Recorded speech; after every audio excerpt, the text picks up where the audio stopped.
Happy Victory Monday to everyone watching. This has been such a fun Monday so far. I've just been sitting here laughing at the receipts I've kept of the Lions fans talking crap all before this game. And the fact that yesterday the Green Bay Packers went out there and just straight up handled business against the Detroit Lions, who have had our number in the past couple of years, just makes this Victory Monday so much sweeter. But of course, a Victory Monday also means a Victory PFF grade reaction and breakdown for you guys. If you're new to the channel, we break down all the PFF grades after every game, win or loss, hopefully more wins than losses. And we just dive down into all the advanced metrics and stats that are involved with PFF as well. So if that sort of thing does interest you, I'd highly suggest going down and hitting that subscribe button. Not only do we do PFF breakdowns, we do injury reports. We're going to do a live tape review tomorrow. Really excited to dive into that. If you want more Packers content, this is the place to find it. Go down and hit that subscribe button. Also, guys, big shout out to Sleeper for being this year's channel sponsor for the 2025 NFL season. I made my picks for that Packers-Lions game. Unfortunately, I was one pick away. It was more than 40 receiving yards from Matthew Golden. I think we'll continue to get more Matthew Golden, but still, a Victory Monday is even sweeter. But if you guys want to make your picks for tonight, the Bears versus Vikings game, I love going into this game after having a win versus the Lions. Then we can just watch this tonight going, hey, one of these teams has to lose. And we can kind of just analyze how the rest of the NFC North looks. But if you want to make your picks tonight, use code BAS when signing up, BAS, to get a 100% deposit match. And that's up to $100. I already made my picks. Right now, there's a profit boost for Aaron Jones to get more than a half a rushing touchdown. Got to ride out for our boy Aaron Jones here in week 1. So I put more on that. I have Caleb Williams less than 217.5 passing yards. Justin Jefferson, more than a half a touchdown. So I see Jones and Jefferson scoring tonight. And then Rome Odunze, less than 50.5 receiving yards. I made these picks for $5 to win a potential $73.55. You can add tons of different picks, in-game contests, and you can also win up to 1,000x payouts. It's very easy and quick to withdraw your money. It's a very clean, good UI app. They have fantasy picks as well. Make sure to go check them out. All right, guys, so let's dive into these PFF grades, and I expect a lot of good. Obviously, I think the offense, defense, special teams all performed at a very high level. I would say on offense, some of the players that really stood out from this game, obviously Jordan Love, I think Romeo Doubs, guys like Jaden Reed, Tay Wicks. I know Reed did have a drop, if you would even consider that a drop on that slot fade. I think the whole offensive line, so I think a lot of the offensive linemen could be near the top here. And then as for defense, obviously players like Evan Williams, Colby Wooden, Micah Parsons, all those guys stand out. So let's bring the screen up here and let's actually start on defense, because if I were to give a game ball to either the offense or the defense, I think it would be the defense. I mean, the Packers, in my eyes, didn't allow a single touchdown to the Detroit Lions, one of the best offenses in the NFL in 2024. Sure, the garbage time touchdown, I don't care. Let's bring it up on the screen and let's see these grades. Okay, so yeah, Evan Williams at the top, 90.5, and he's by far number one, man. If Evan Williams, not that he wasn't good last year, because he was, but if he takes yet another step in year 2 and we have both X and Evan at like an all-pro level, man, it doesn't really matter who we have at cornerback. Like, it really doesn't, especially with the pass rush that we're creating down low. Evan Williams, a 90.5. Now, he does have a poor tackle grade because he did miss a tackle, but did have 2 attempts, but still 25% miss rate. Then we have Devontae Wyatt, Edgerrin Cooper. Man, Edgerrin Cooper was flying around, and he already looks like an all-pro. I think he had 12 tackles. PFF has him as 11. Now, he did miss 3. Early on, he was kind of just overshooting a couple things, like too fast for his own good, and I always said this about Edgerrin Cooper. Just looks like sometimes he's just shot out of a cannon, and sometimes that hurts him, but a lot of times it helps him. And you just saw that, him getting by blocks, shedding blocks, getting into the backfield, getting hits on the running back. I mean, Edgerrin Cooper is a star. He's already a star. And just to have him and Micah Parsons on the field at the same time, among all the other defenders that we have, is just so amazing. Devontae Wyatt being at the top here is great. You know, we need an uptick in production from him after not really getting too many snaps the past couple of years. Now Clark is gone. Devontae Wyatt's full-time starter at 3 Tech, and he played like it in this game, 78.3.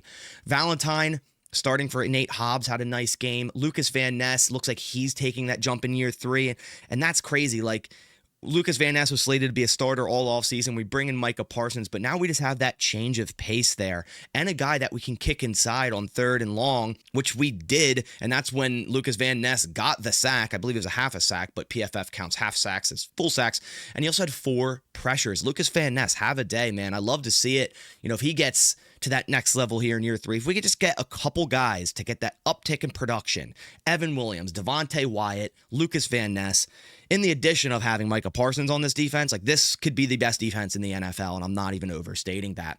As for Micah Parsons, I expected him to be higher, if I'm being completely honest. He played in 30 total snaps. Expect that to go way up in the next coming weeks, but he still is above average. Average is 60.0.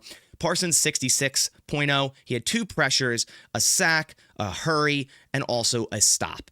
I still think the just amount of impact that Micah Parsons had, not only for his play on the field, but the energy when he came onto the field, out of the tunnel, and then got his first snap, got the pressure on Jared Goff. Just the morale that it gave, the morale boost that it gave to the defense is worth a lot more than a 66.0, but it's still a really nice game for Micah Parsons, and I'm so ready for him to get a full share of snaps. We see Gary here, 66.2, 5 total pressures, 1 sack. We already talked about Lucas Van Ness. Keyshawn Nixon, pretty good grade, 66.9. Then we kind of get into the middles here. Tyron Hopper only played in 1 snap. Colby Wooden, still shocked for this not to be higher. I mean, the guy had 3 total stops, 3 tackles, and this is against the Detroit Lions, one of the better, if not the best running football teams of 2024. And he's a guy that stepped into this nose tackle role masterfully and did an excellent job yesterday. I just don't know how 1 missed tackle equates a 38.9 tackle grade, but okay, whatever that is. I still think Colby Wooden is one of the better players on defense in this game. Quay Walker, a below average grade. Now we're getting to the below averages. Quay Walker, Isaiah McDuffie, surprisingly, Xavier McKinney down here, 54.7. I believe penalties do play a toll into PFF grades, so that's a thing. 83.1 tackle grade. McDuffie had a good tackle grade. Carl Brooks with 34 snaps, below average grade. Brenton Cox Jr. with 8. He left with an injury. JJ Ngabaro, 21 snaps at 53.3. Nazir Stackhouse only played in 8 snaps. Did have a pretty poor grade, 51.3, excuse me. And then all the way at the bottom, which, this kind of checks out. I really liked what I saw from Javon Bullard in the run game, like flying around there, making some hits, flying to the football. But in coverage, he was pretty poor. And we'll go over all the coverages right after this. But 44.8 overall grade for Javon Bullard out of that slot and a 47.4 coverage grade. He did make 8 tackles and only 1 miss. So that's where Bullard is really good in his game. And I don't understand how that's a 52.5 tackle grade with 8 tackles, 1 assist, and only 1 missed. And 3 of those being stops. I really like him in the run game. Early downs, flying around, flying to the football. But when you have it on 3rd down and you have a man-to-man against St. Brown, that's how you're going to get beat.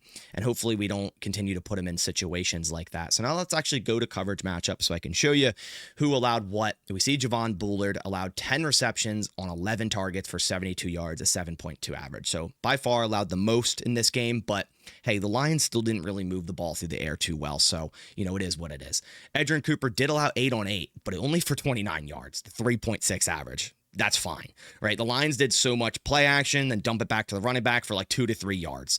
I think it was Jahmyr Gibbs who had 10 receptions for 36 yards. I believe that's the lowest amount of yards for 10 receptions in NFL history, which is just crazy. They were just dink and dunk into the running backs, and we were flying to the football, making the tackle right away. So I'm not worried about 8 on 8 there for sure. Quay Walker, 5 for 6, 30 yards. Again, pretty low average at 6. Keyshawn Nixon allowed 4 for 4 for 42. Again, we can live by this. If Keyshawn Nixon allows 4 catches for 42 yards and the Lions really don't score a touchdown until garbage time, I can live by that. There's certain plays like the first one against St. Brown, cover 3, outside leverage to the wide side, and he just ran a slant. That's just a good call by the Lions. The man-to-man to J-Mo for that 11 yards. Nixon got picked pretty well. That's just a good pick by the Lions. That's context as well. I think Nixon, wasn't terrific, but he also wasn't terrible. It's a fine game for these defensive backs. Evan Williams allowed 1 catch on 3 targets for 5 yards. Of course, had that interception. Valentine allowed 1 catch, and it was that insane catch by Tesla in the back of the end zone, one-handed. And he actually was their highest graded player, but I think it was only a couple snaps. I still think Valentine had a fine game. Isaiah McDuffie allowed a catch for 2 yards. X allowed 1 catch for 32 yards. It was that deep crosser by Laporta. It looked like X just kind of played that wrong, played the middle of the field. I think it was a post on the his side and just tracked that instead of getting down to the crosser. So that's, X didn't have a wonderful grade in this game. So those are the coverages by the Packers DBs. All right, so now let's flip on over to the offense and let's check out these grades. I'm actually shocked. Wow, there's not that many high grades. Now, given 60 is average, and there's not much below that. So that's great. And there's a lot that are good to great, which is nice here. I did expect a little bit higher, but Jordan Love, 76.3, really nice grade, our highest graded player. I thought it was a great game by him. And then we have Tay Wicks and Romeo Doubs as the next 2 highest graded, tied at 74.8. Both receivers with nice grades.